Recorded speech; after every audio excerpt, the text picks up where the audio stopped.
I just got a message this morning that said, why are you not putting the full episode on YouTube? And there's a lot of reasons why I don't do it.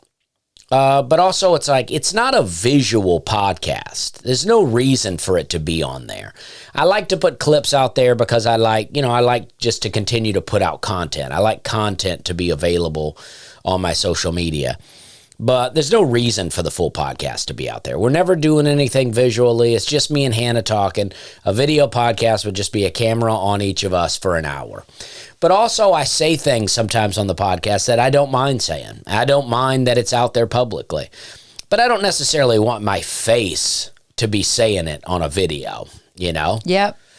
Eyes are the window to the soul. Yeah, I mean, like, it's like I did an episode where I talked about COVID not long ago, where I felt like that I was now talking about things that we all agree with, and I was just saying how we were all traumatized, no matter what side of the debate you were on, and some guy came at me about the seat of power. And I'm just like, so that's why I don't like the video out there. I like this to be like a little private club where we're all hanging out, talking to each other. My friend Rob sent me a text message and said it's like listening to your podcast is like having a conversation with you where I just don't have very much to say. And that's how I like it, you know? And I just feel like, I don't know. There's so much complication with the video. At some point, who knows? I may do some other kind of podcast where I'll have some video with it. But for now, I don't think so.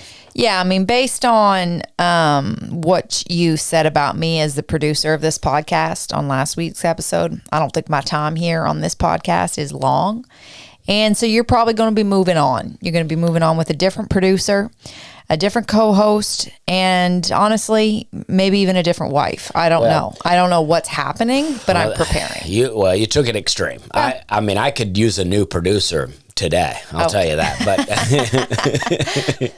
as far as co-host and wife go, I feel pretty set with what we got going on here. Oh, okay. But I could use a new producer yesterday. Okay. And, so. Matter of fact, this morning you said, you got any topics? And I didn't even respond. No, you didn't. Which is what made us so upset with our daughter last night when she was giving us the silent treatment. But